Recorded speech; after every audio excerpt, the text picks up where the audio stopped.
How's it going, y'all? Snakes is here. So I was going through the Kendrick-Drake beef, like the reactions and everything. I don't know, this is something I'll listen to that's interesting while I'm at work. And there's one thing that I kept hearing that was really like irking my nerves a little bit was in Euphoria when Kendrick mentions the Haley Joel Osment slash Sixth Sense bar. Am I battling ghosts or AI? Nigga feeling like Joel Austin. Funny he was in a film called AI. And my sixth sense telling me to off him. People only caught the Haley Joel Osment part or the AI Sixth Sense part, but they wrote off the way he said it as him just getting the actor's name wrong. Immediately referencing the Sixth Sense movie. He had some controversial punchlines about that in Euphoria with Joel Austin, and people were saying like he was mixing up names and stuff. What stood out to me was when he said, feeling like Joel Osteen. And that got my brain thinking because I'm like, Joel Osteen, I know who that is. I didn't really know much about him. My mom has a book on him or whatever downstairs. And so I'm like, all right, let me do some research. And I found out that Joel Osteen is a televangelist who preaches what is known as prosperity theology. And what that is essentially is that it's the practice of a simplistic way. It would be glamorizing material wealth. And it's saying that, God blesses you or blesses people with wealth. And the idea is to spend that wealth in the ministry, give that money to God to essentially reap what you sow. Essentially, not in the negative sense, but you get blessings, you put it back into where it came from, and then you get it back with interest. That's the idea. Very business-like, very reminiscent of how banks operate. It's based on the idea of you putting money into something, that money appreciating in value, and then getting back more than what you put in. But it's essentially through blessings of material wealth. And what I thought was interesting that Kendrick included that line in his verse was because, of how Drake is. He is a very materialistic person. He glamorizes his cars, his clothes, his escorts. His entire life revolves around glorifying material wealth. While Drake doesn't preach prosperity, essentially he has a cult following of people who think that the only way to obtain any sort of value in life is by having material wealth, which is why prosperity theology is so scrutinized, especially in the Christian community, because it essentially goes against what Christ taught in the Bible about wealth and fortune and riches. It teaches about you shouldn't put so much value into receiving money. You should place more value into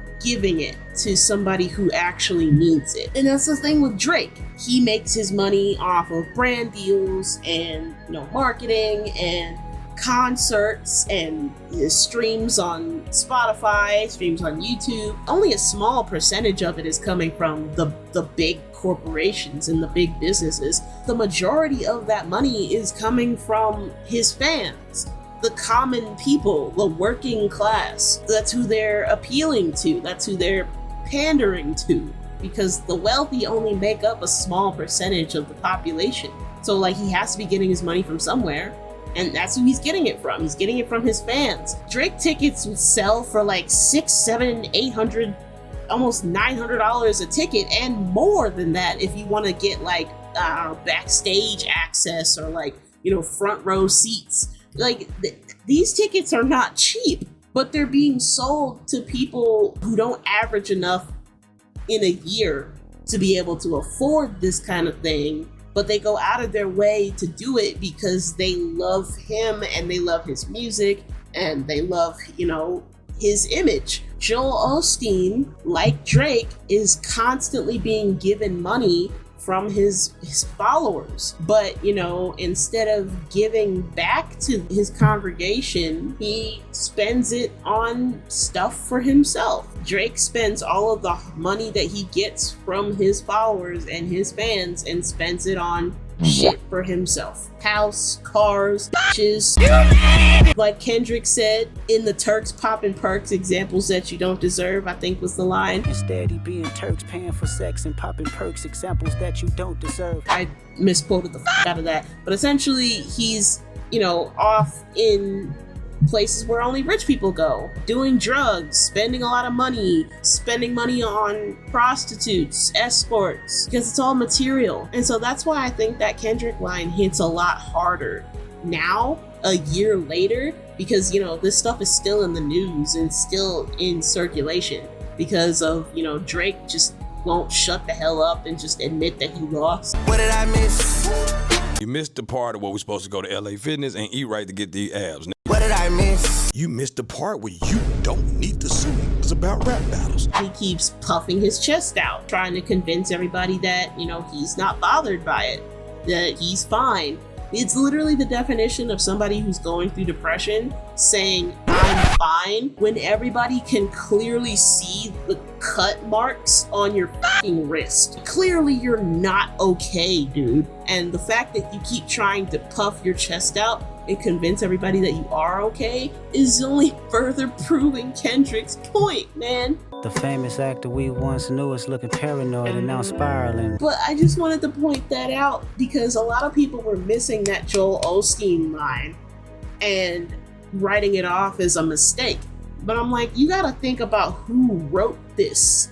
This wasn't just an average rapper who wrote this shit. This is somebody who won a Pulitzer Prize given to only the most prestigious of lyricists and writers. Kendrick is the only rapper who has ever won a fucking Pulitzer Prize. If you won a Pulitzer, that means that you have a deep, intimate understanding of the English language and weaving words in weaving story, because Kendrick writes his own shit.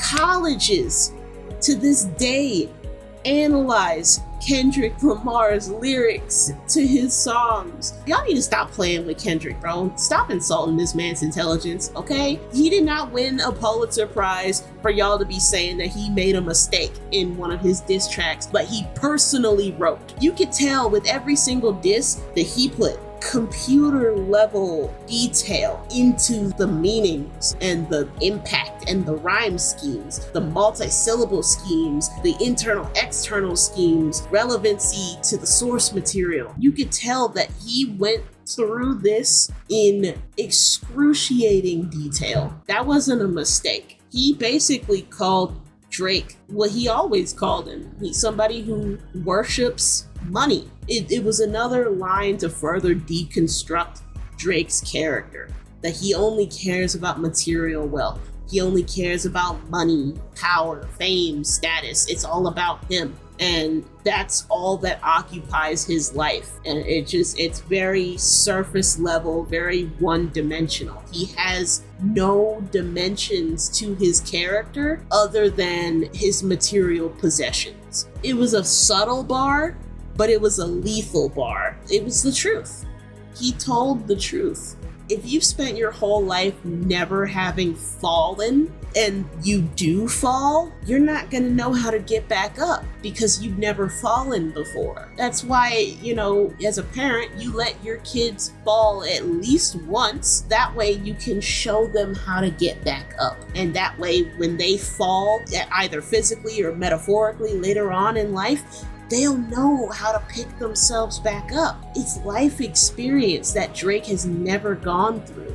And even Kendrick said, I tried to empathize with you because I know you ain't never been through nothing. And he hasn't, which is why he's crashing out so hard, is because he genuinely does not know how to get back up.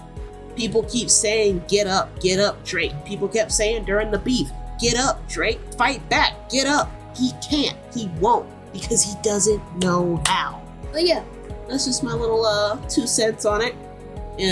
Let me know what you think in the comments.